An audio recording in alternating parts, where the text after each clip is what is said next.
Chapter 6. Everywhere she went, Anne smiled.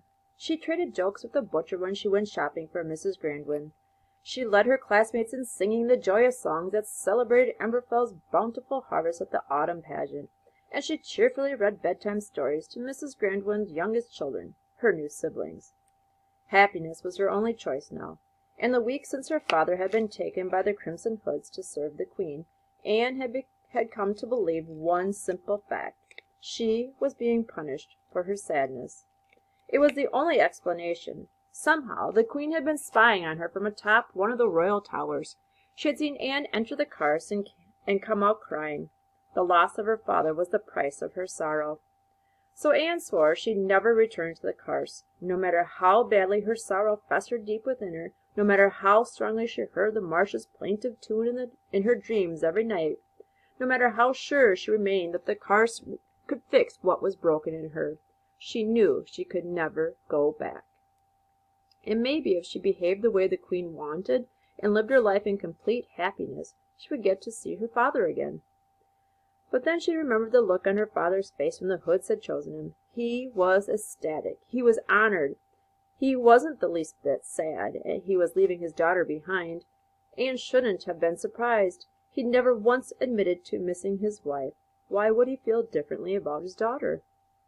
Knowing she could never win, Anne melted into the Grandwin family. She fought off the sadness that still tugged at her heart. She would be happy, as she was supposed to be. One day, Anne was in the barn behind her parents' house, stoking the hot coals in her mother's forge. Anne's forge now. Anne's house, when she came of age. But something told her she would always think of the forge as her mother's and the house as her parents'. The memories were too great. It was here, near the heat of the fire that they shared, that her mother had made the most wonderful glass creations. Vases, sculptures, pots. There wasn't much Anne's mother couldn't craft. She'd even made the statue of Queen Sula near the mayor's house.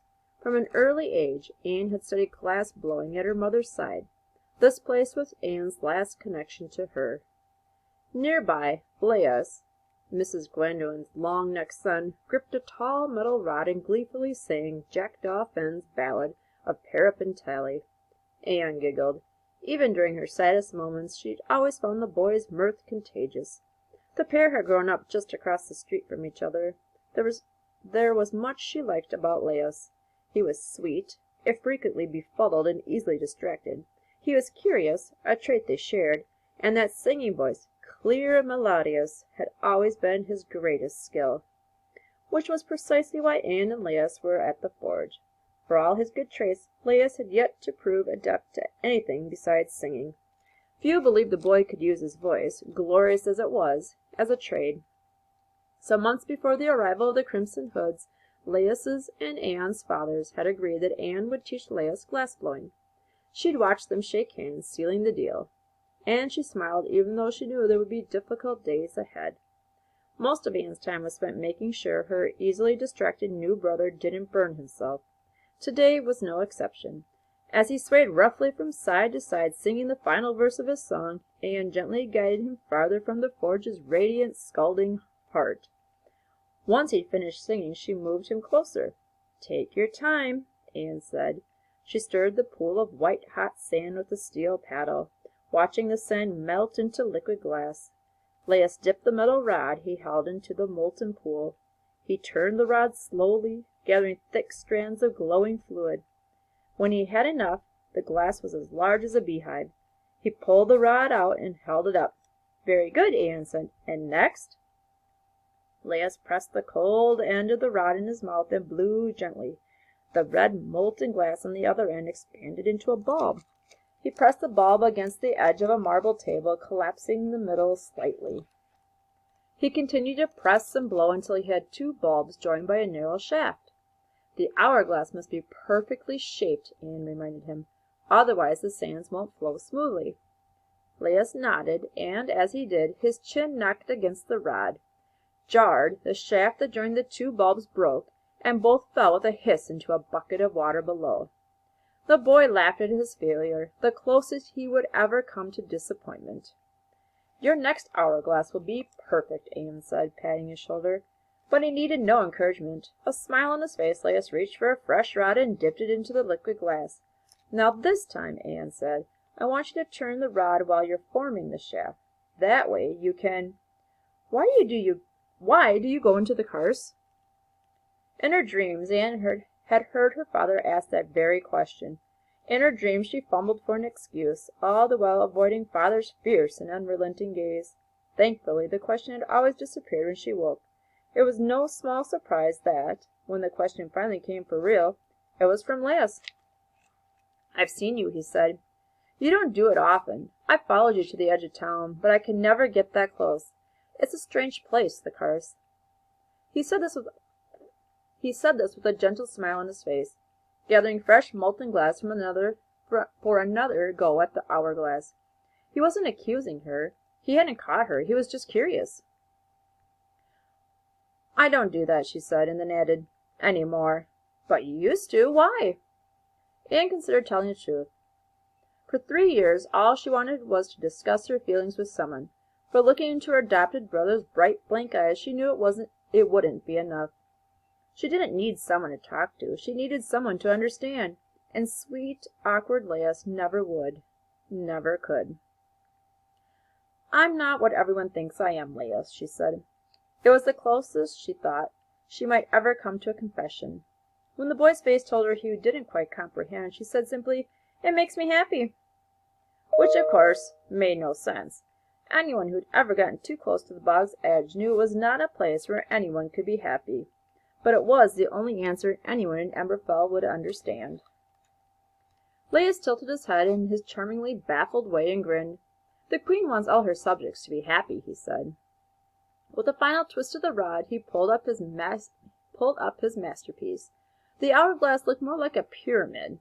The boy's smirk suggested he knew he failed again. Anne squeezed his shoulder. "Your next hourglass will be perfect," she reminded him. "You said that about this one," he said. "But you didn't make an hourglass," she replied. "Your next hourglass will be perfect." She pointed at the fire. "Now try again." And like that, Laius plunged the rod into the forge, fishing for liquid glass with renewed vigor. He sang out in a voice sure and clear. Anne smiled to herself. If she could no longer use the mysterious singing in the cars to ease her sorrow, her new brother's voice would do almost as nicely. It was well after dark when Anne pushed Mrs. Grandowen's wheelbarrow to the edge of town. She emptied a mound of old vegetables into a compost heap. She was turning to go home when she heard a cry in the dark. "Help!" The voice was faint but piercing. Anne looked around but saw no one. Then the cry came again from the west, beyond Emberfell's borders, near the cars. With lantern in hand, Anne ran toward the place and immediately felt the Carse's dark embrace.